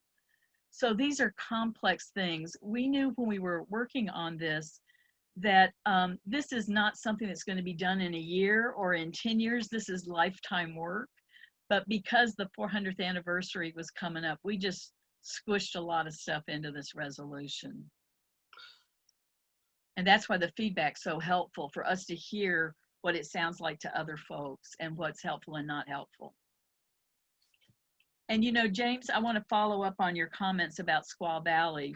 We listed specific problematic language that came out of the UCC tradition, such as Pilgrim, Mayflower, whatever. But if that maybe we could add something in there too about, and also other language that may have been used in our church communities that have dissonance for the Indigenous population. I don't know if that might be something. As I say, it's a complex issue. We've talked to Indigenous peoples, and the ones we've spoken to at least, don't have a big issue with the use of the word squaw. That's their word for woman. And the problem comes because white people used it disparagingly. So if white people stop using it disparagingly, maybe the issue will be needing a different kind of conversation. So it's complex. I'm going to keep saying that. And you're lifting up again that critical part of relationship. And again, too, because we are not wanting to recreate colonialization, not trying to recreate settler mentality, and we're UCC, we're congregational, we believe in talking to each other about things. So relationality with interdenominational relationship with others is really critical. Yeah. Also, when I came into this, the name of the resolution had already been set, and it was specifically making amends. So it wasn't, you know, a lot of people are saying we want to learn more about the Indigenous population, we want to meet people. So I think we do probably want to expand some about building relationships, but we were driven by a mandate to talk about how we can specifically make amends. And that may have been, we may not have to keep on that mandate, but that was where our work began. Catherine, Kevin Omi had his hand up. Thank you, Kevin. Sometimes it's helpful if you take things to the point of absurdity to think about them. So at Sycamore Congregational Church, I would imagine maybe a 25 by 25 foot square in the parking lot. That would be 10%. At Skyland Community Church, it would be the very steep hillside, that is unusable for any other purposes. So as opposed to something like, let's say, part of Camp Cazadero, big piece of land. So just being creative in terms of what would be most effective and useful, looking at the conference as a whole, I think would be helpful. And so let me ask you to follow up on that, especially because, Kevin, I know you've served on many different levels. If we were to direct some of that conversation, which bodies would we direct that to? Conference council or? If we view it as a conference-wide issue, yes. But you're correct in saying this is something that would take a very long time. I think what's far more important is just the basics of whose land are we on and who are the people that we can be in relationship with.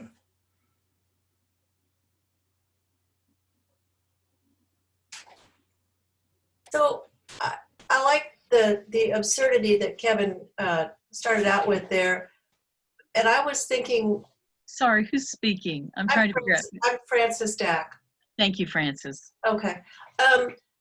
I was thinking more on the lines of time, like a contractual relationship like you were talking about, Catherine, and time. How much time can you use our building, for example? A meeting once every couple of months or whatever 10% of the time is. It's using our land, but it's in a more useful way, I think, than you get 25 square feet or whatever. That's all I have to say. Thank you. There's a comment in the chat box from Carol Manahan, if she would like to.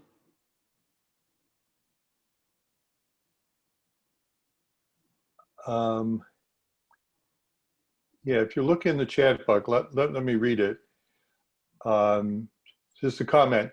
I noticed that the Standing in Solidarity resolution uses the phrase, "We encourage all congregations and ministries within our conference to set measurable goals with regard to becoming more anti-racist." Such a phrase might be more helpful than setting time-based quantitative goals for the churches. Thank you, Carol.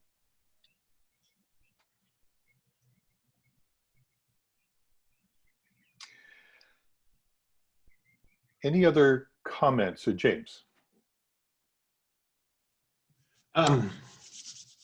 Catherine, I'm curious about your conversations with the indigenous bands or tribes or groups leading up to the writing of this resolution. And did you talk to them specifically about this 10% land grant concept to see if it was something that they would want to be part of? I'm not sure if, small property ownership in the context of, the Caucasian real estate market is appealing to anybody but a Caucasian real estate people. Thank you for that question. So just to let you know, all the members of the committee did not have the same views on all these things. So I can speak to what I can speak to. How is that for an answer? Well, I'll take it. All right. So I am not just in solidarity with the Ohlone people, but also with indigenous people in the Philippines, in Hawaii, and some other places too. This has been a part of my life for a long, long time. And what I have seen globally, that when we start to be involved in land back movements, It is very hard to draw a blueprint for what that's going to be for a couple of reasons. One, if we, from the perspectives of making reparations, come up with a blueprint of what we're going to do outside of relationship, as you were saying, we just recapitulated settlement, settler, colonializing practices. So it has to come out of relationships. The reason why the 10% thing got in there, and again, I can't speak to this as well because I wasn't, apparently the Justice and Witness Committee really put a pressure to give specifics. And so people were trying to come up with something specific. In my conversation with 3 Indigenous leaders, 2 of whom are from California, what they want is our openness to recognizing A, we're on unceded lands, and B, to follow them when they lead actions for change. Okay, so that's what I was hearing. So the land back movement, like I said, this started a couple of years ago with really strong force.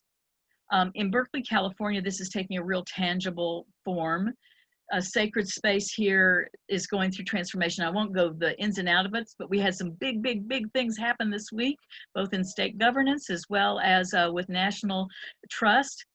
We figured out this week that our church is the closest church to that space, or the closest UCC church to that sacred land. So yes, I think this is going to take lots of forms. I will support my committee and say that the 10% phrasing in there and all was really an attempt to meet the needs of the Justice and Witness Committee's mandate, that we have very specific, that's why it's so specified. We were very specifically told to be specific. And but we can take that out and work on it. But 2, all of us who participated in this had conversations with Indigenous people. And quite honestly, I didn't even talk about the 10% of local land. But I think what I would love to see happen, and here I'm not talking as a member of the committee, here I'm talking about your sibling in Christ in this region. I think the potential for amazing things to happen are real. And I don't want to do anything that's going to prevent the Holy Spirit from doing amazing healing work. The purpose of this resolution is to give people various platforms, to have various conversations in the various settings of our church so that we can begin to heal and restore our relationships, including giving land back or changing land use. It seems, yes, I wholeheartedly support the idea of relationship, especially to the notion of, well, here's your 10%, go away. You know, we've paid our bill, you know, don't want to see you anymore, kind of a mentality, which is, you know, we're kind of famous for that. So yes, relationship is probably the most valuable ingredient in this whole conversation. Jim Ross. Yeah, it was a couple of years ago, wasn't it, Catherine, that the Ohlonies got a property in the Delta area back that was sacred to them. And I think maybe rather than, you know, say you give 10% of my church's property, which is in downtown Ripon, which may not have any ceremonial or you know, big meaning to the particular indigenous people in that area. But if we would pledge to go and help them as much in every way that we can to get back some of these precious sites for them that they're talking about. And I know that in the some of our federal lands that are being you know, they were preserved at one time, but now Trump has taken the restrictions off of that land, and they can be used for drilling or mining, and they're on lands that are very precious to indigenous people in that area. So I think maybe if we would work toward, maybe changing that to say that we would help out the people in that getting back lands that are precious to them. In the indigenous community, it's called Protect Sacred Places. It is a movement. So yes, supporting Protect Sacred Places. The other thing that's been happening here in the East Bay is that some people have actually given some land back to the Ohlone, and they have not been terribly valuable or attractive locations. And that's part of the reason they got the land. And so they're using that, like right now during the pandemic, they've been growing a lot of food on this little strip of land that they were giving, and they are giving that food to homeless people. I was even thinking, like in our church, a lot of churches have parking lots. You could have rolling planters, and if the indigenous people, I think I don't want to be so specified that we prevent relationship rising up with something. And also, I don't know how to say this in a way, I don't want to hurt, I don't want to be disrespectful. I'm going to relocate myself in my journey in this work. Many, many years ago, I was not a minister, and I made a lot of money, and I bought some property. And I had an encounter spiritually with the indigenous people of that land, and I really freaked out. I thought, how can I own this land? This land belonged to other people. And that's what started me on this journey about 35 years ago. So I admit that I'm coming from a very personal place. And at first, it took years and years and years to try to figure out what that meant. All of us, well, not all of us, but I think all Northern California Nevada Conference churches, I think, are all on unceded land, meaning that there was never a formal giving of the land to the settler population.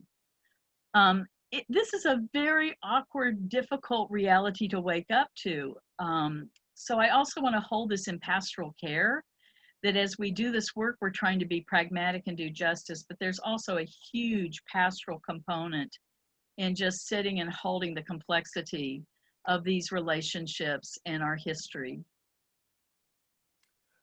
I would like to, we're going to come in just a few minutes to have a time of a summary of this discussion. And I'd like to take the moment just to step out of my facilitator role to make a comment now this is my second hour of listening to this discussion.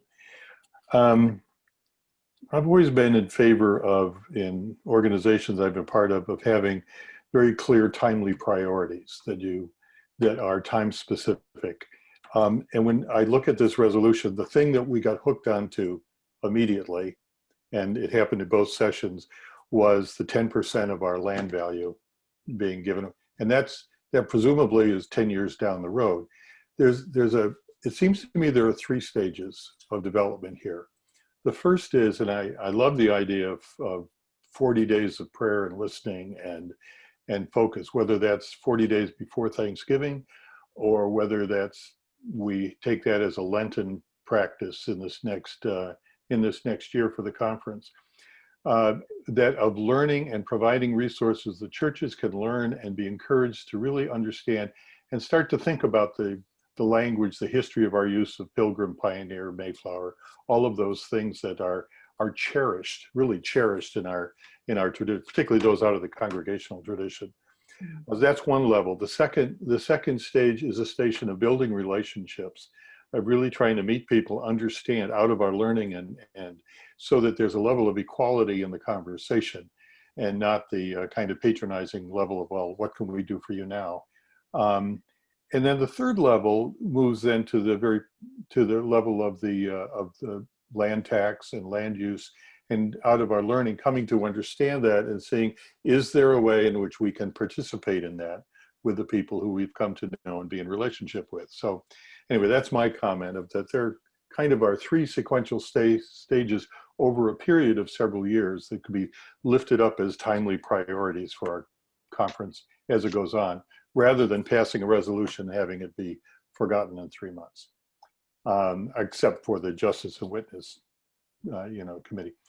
So I just put that there for your information, my reflection on what I'm hearing here.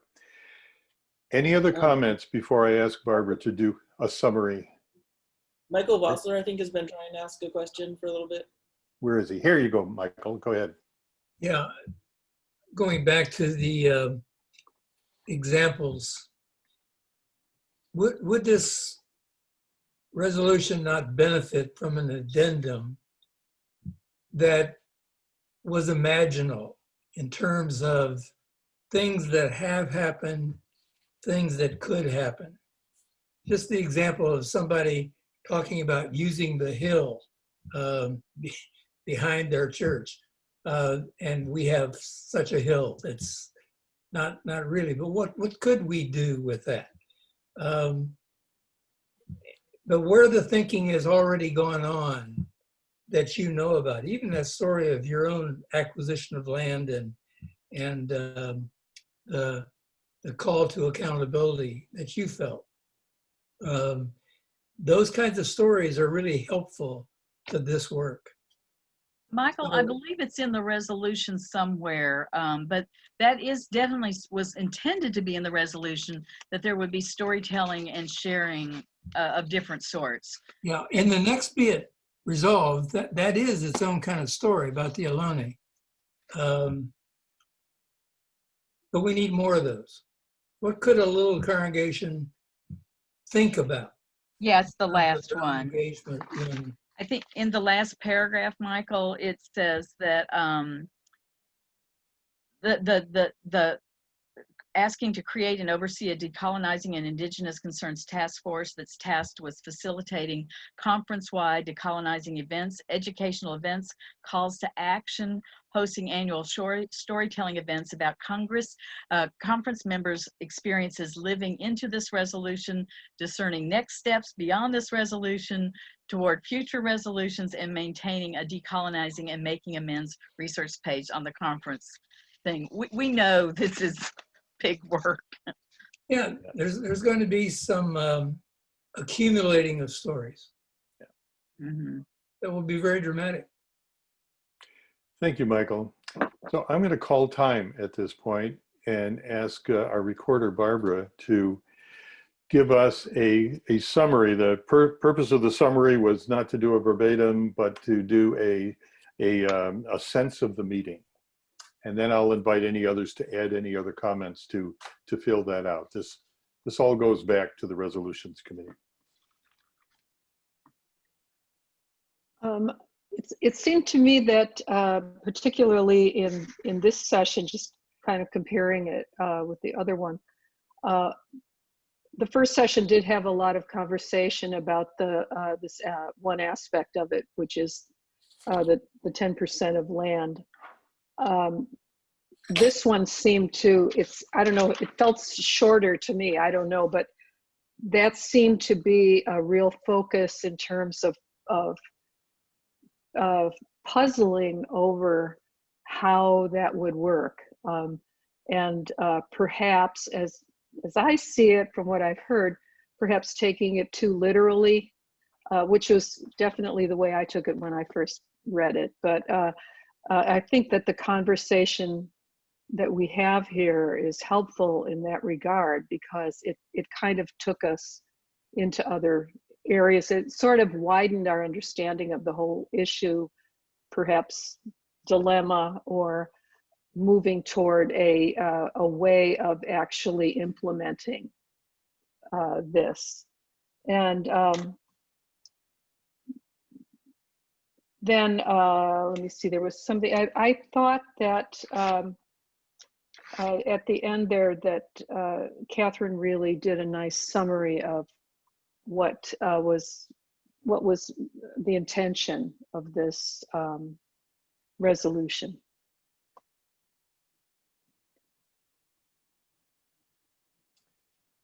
Yes, Kevin. I would just like to say that I agreed, Matt, with your 3-step process and thought that that was a good model to consider. Any other comments on this summary? Does that capture our sense of what this meeting was about?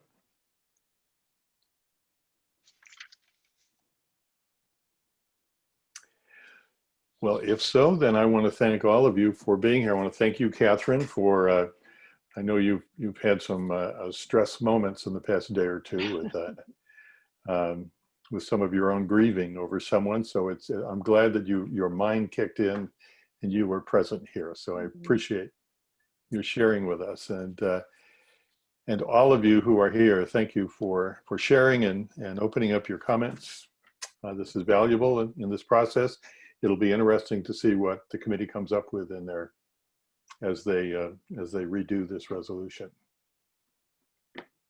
Any other last comments, words of wisdom?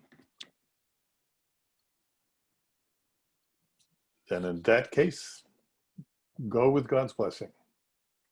Thank you, Matt, Barbara. Thank you, Matt.